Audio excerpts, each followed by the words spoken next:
आचार्यमुख उपसंगमय राजा वचन ब्रवीत। उस समय वज्रव्यूह से खड़ी हुई पांडव सेना को देखकर और द्रोणाचार्य के पास जाकर राजा दुर्योधन वचन बोला।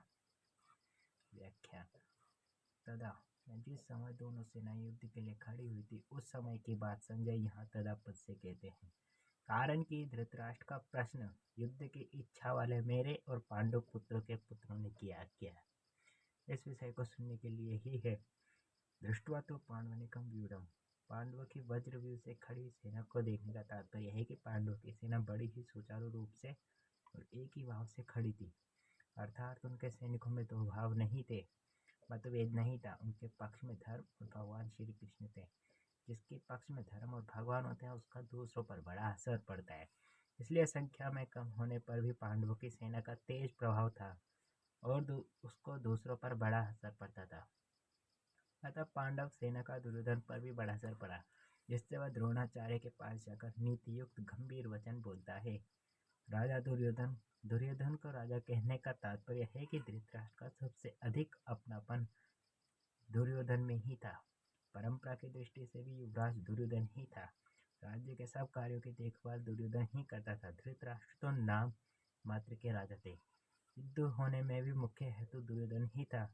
इन सभी कारणों से संजय ने युद्ध दुर्योधन के लिए राजा शब्द का प्रयोग किया था। आचार्यम उपसंगमय। द्रोणाचार्य के पास जानने में मुख्यतः 3 कारण मालूम होते हैं।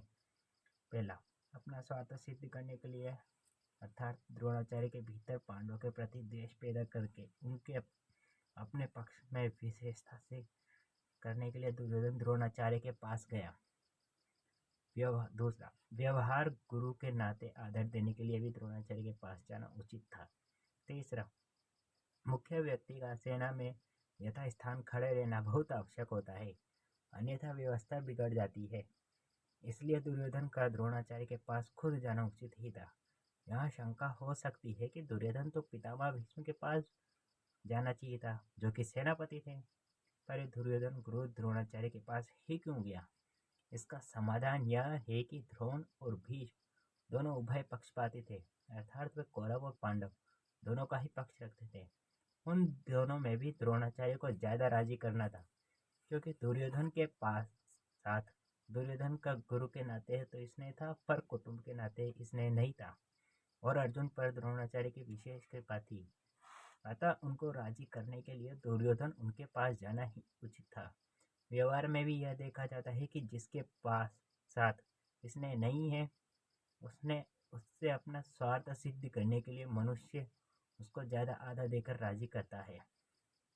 दुर्योधन के मन में यह विश्वास था, भीष्म जी तो हमारे दादाजी है, अतः उनके पास न जाऊं तो भी कोई बात नहीं। न जाने अगर वे नाराज भी हो जाएंगे तो मैं किसी तरह से उनको राजी कर लूंगा। कारण कि पितामह भीष्म के साथ दुर्योधन का कौटुंबिक संबंध और स्नेह था ही, भीष्म भी उसके साथ कौटुंबिक संबंध और स्नेह था। इसलिए भीष्म जी ने दुर्योधन को राजी करने के लिए जोर से शंख बजाया है। पहले अध्याय का 12वां श्लोक। वचनम अब्रवीत। यहाँ अब्रवीत कहना ही पर्याप्त था, क्योंकि अब्रवीत क्रिया के अंतर्गत ही वचनम आ जाता है, अर्थात दुर्योधन बोलेगा तो वचन ही बोलेगा। इसलिए यहाँ वचनम शब्द की आवश्यकता नहीं थी। फिर भी वचनम शब्द देने का तात्पर्य है कि दुर्योधन नीतियुक्त गंभीर वचन बोलता है, जिससे दुर्योधन के मन में पांडवों के प्रति द्वेष पैदा हो जाए और वे हमारे ही पक्ष में रहते हुए ठीक तरह से युद्ध करे, जिससे हमारी विजय हो जाए, हमारा स्वार्थ सिद्ध हो जाए। संबंध। द्रोणाचार्य के पास जाकर दुर्योधन क्या वचन बोला इसके आगे के श्लोक में बताते हैं। 3रा श्लोक। पश्यताम पांडुपुत्राणाम आचार्यम महतिम चमुमम व्यूढ़ाम दुप्रद पुत्रेन तव शिष्येन धीमता। हे आचार्य, आपके बुद्धिमान शिष्य द्रुपद पुत्र धृष्टमन के द्वारा व्यूह रचना से खड़ी की हुई पांडवों की इस बड़ी भारी सेना को देखिए। व्याख्या। आचार्य। द्रोण के लिए आचार्य संबोधन देने में दुर्योधन का यह भाव मालूम देता है कि आप हम सबको और कौरव पांडव के आचार्य हैं। शस्त्र विद्या सिखाने वाले होने में आप सबके गुरु हैं, इसलिए आपके मन में किसी का पक्ष या आग्रह नहीं होना चाहिए। तव शिष्येन धीमता। इन पदों का प्रयोग करने में दुर्योधन का भाव यह है कि आप इतने सरल है कि आपने मारने के लिए पैदा होने वाले धृष्टद्युम्न भी अपने अस्त्र शस्त्र की विद्या सिखाई है, और वह आपका शिष्य धृष्टद्युम्न इतना बुद्धिमान है कि उसने आपको मारने के लिए आपसे ही अस्त्र शस्त्र की विद्या सीखी है। द्रुपद पुत्रेन, यह पद कहने का आशय है कि मनुष्य मारने के उद्देश्य को लेकर ही द्रुपद ने आज और उपयाज नामक ब्राह्मणों से यज्ञ करवाया, जिससे धृष्टद्युम्न पैदा हुआ। वही यह द्रुपद पुत्र धृष्टद्युम्न आपके सामने सेनापति के रूप में खड़ा है। यद्यपि दुर्योधन यहाँ दुर्योधन पुत्र के स्थान पर धृष्टद्युम्न भी कह सकता था, तथापि द्रोणाचार्य के साथ द्रुपद पुत्र द्रुपद जो वैर रखता था, उस वैर भाव को याद दिलाने के लिए दुर्योधन यहाँ द्रुपद पुत्रेन शब्द का प्रयोग करता है कि अब वैर निकालने का अच्छा मौका है। पांडुपुत्राणाम एताम व्यूढ़ाम महतीम चमूम पश्य। द्रुपद पुत्र के द्वारा पांडवों की इस विकार खड़ी हुई बड़ी भारी सेना को देखिए। तात्पर्य है कि जिन पांडवों पर आप स्नेह रखते हैं, उन्हीं पांडवों ने आपके प्रतिपक्ष में खास आपको मारने वाले द्रुपद पुत्र को सेनापति बनाकर व्यूह रचना करने का अधिकार दिया है। अगर पांडव आपसे स्नेह रखते हैं तो कम से कम आपको मारने वाले को तो अपनी सेना का मुख्य सेनापति नहीं बनाते, इतना अधिकार तो नहीं देते, परंतु सब कुछ जानते हुए भी उन्होंने उसी को सेनापति बनाया है।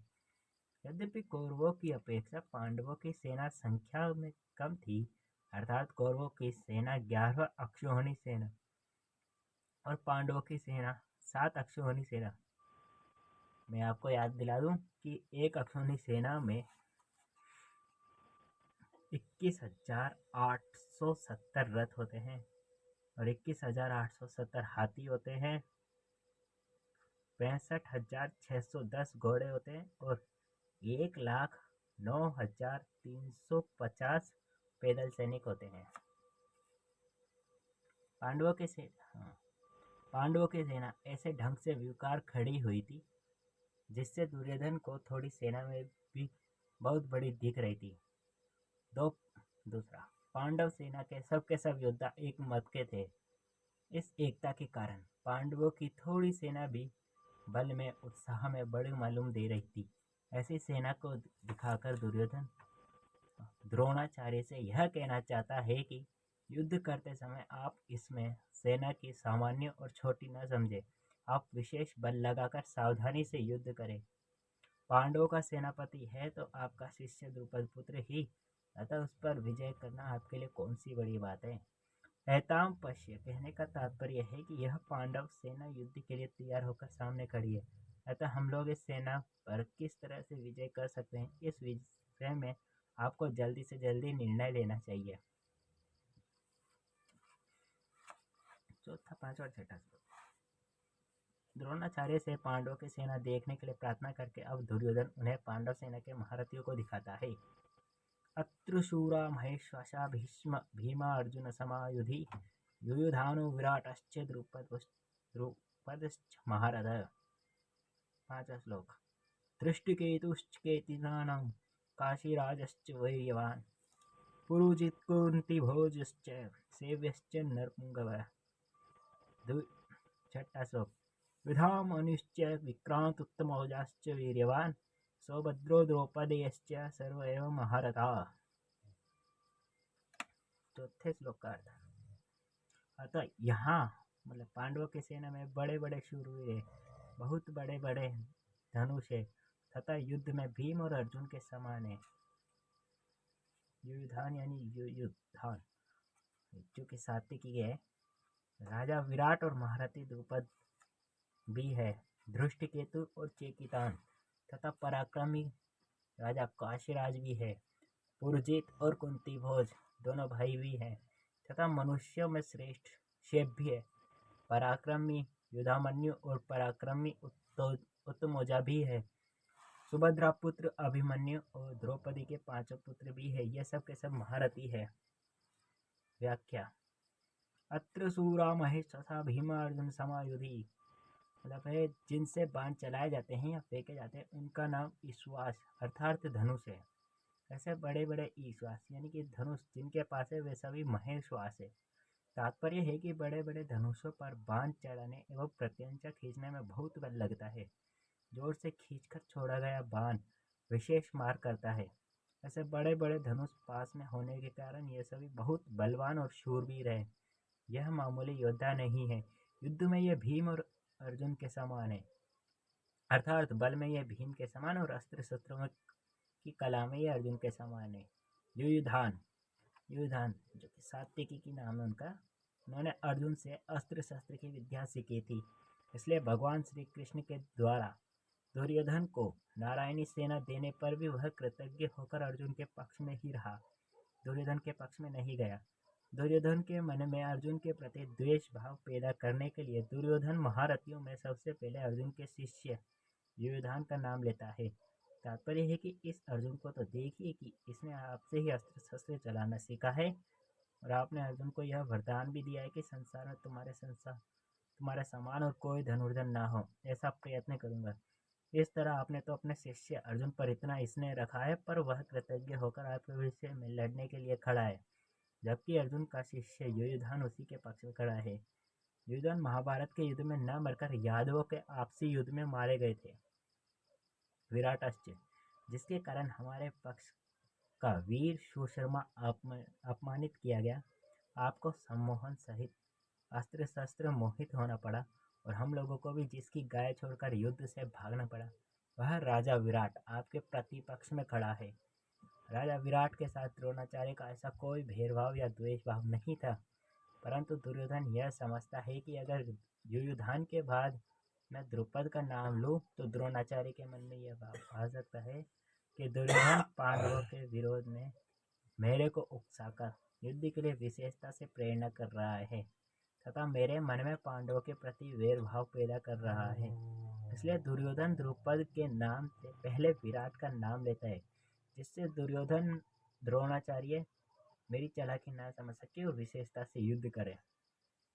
राजा विराट उत्तर, श्वेत और शंख नामक तीनों पुत्रों सहित महाभारत युद्ध में मारे गए। द्रुपदश्च महारथ है। आपने तो द्रुपद को पहले की मित्रता याद दिलाई, पर उसने सभा में यह कहकर आपको अपमानित किया कि मैं राजा हूँ और तुम भिक्षुक हो, तथा मेरी तुम्हारी मित्रता कैसी, तथा वैर भाव के कारण आपको मारने के लिए पुत्र भी पैदा किया। वही महारथी द्रुपद आपसे लड़ने के लिए विपक्ष में खड़ा है। राजा द्रुपद युद्ध में द्रोणाचार्य के हाथों से मारे गए थे। दृष्टकेतु, यह दृष्टकेतु कितना मूर्ख है कि जिसके पिता शिशुपाल को कृष्ण ने भरी सभा में चक्र से मार डाला था, उसी कृष्ण के पक्ष में यह लड़ने के लिए खड़ा है। दृष्टकेतु द्रोणाचार्य के हाथों से मारे गए थे। चेकितान, सब यादव सेना तो हमारी ओर से लड़ने के लिए तैयार है और यह यादव चेकितान पांडवों की सेना में खड़ा है।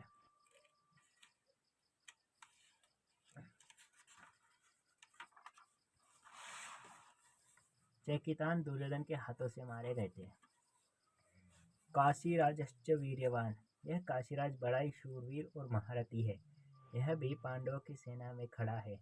इसलिए आप सावधानी से युद्ध करना, क्योंकि यह बड़ा पराक्रमी है। काशीराज महाभारत युद्ध में मारे गए थे।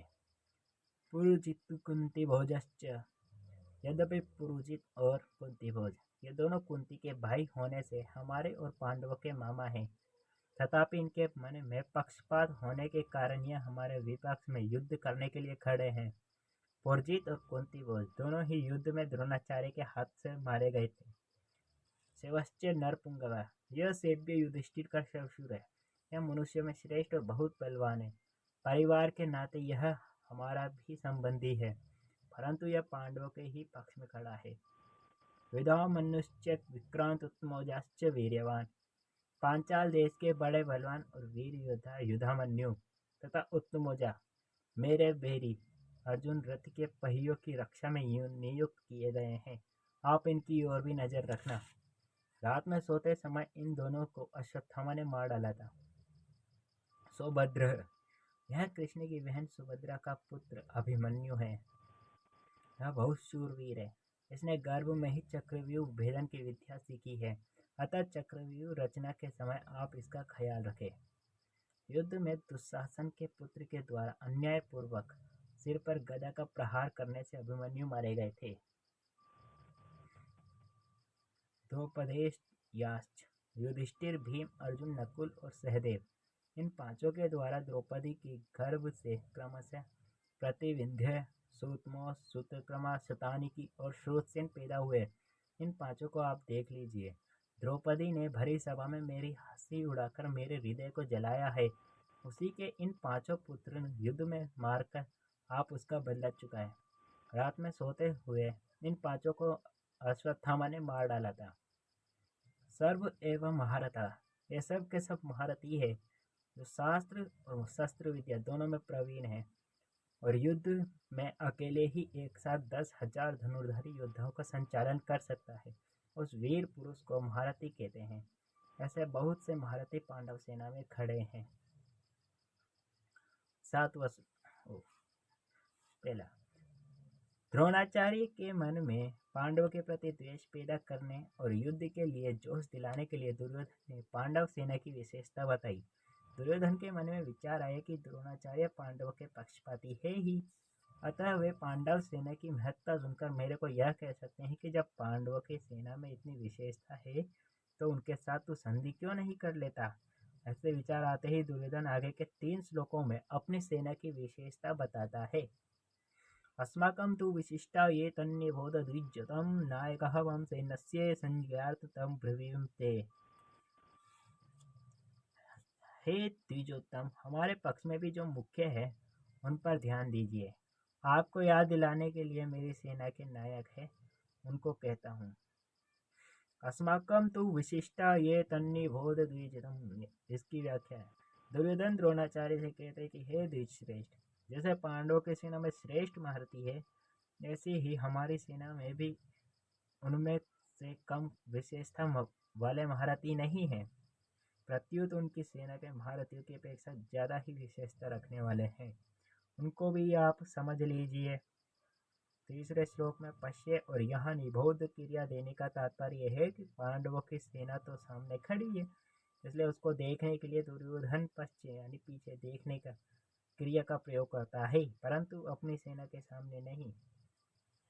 अर्थात अपनी सेना की तरफ द्रोणाचार्य की पीठ है, इसलिए उसको देखने की बात न कहकर उस पर ध्यान देने के लिए दुर्योधन निबोध क्रिया का प्रयोग करता है।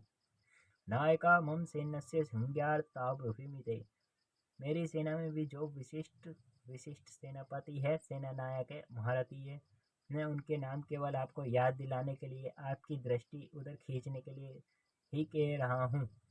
संज्ञातर पद का तात्पर्य है कि हमारे बहुत से सेना नायक है, उनके नाम मैं कहाँ तक कहूँ, इसलिए मैं उनका केवल संकेत मात्र करता हूँ, क्योंकि आप तो सब जानते ही हैं।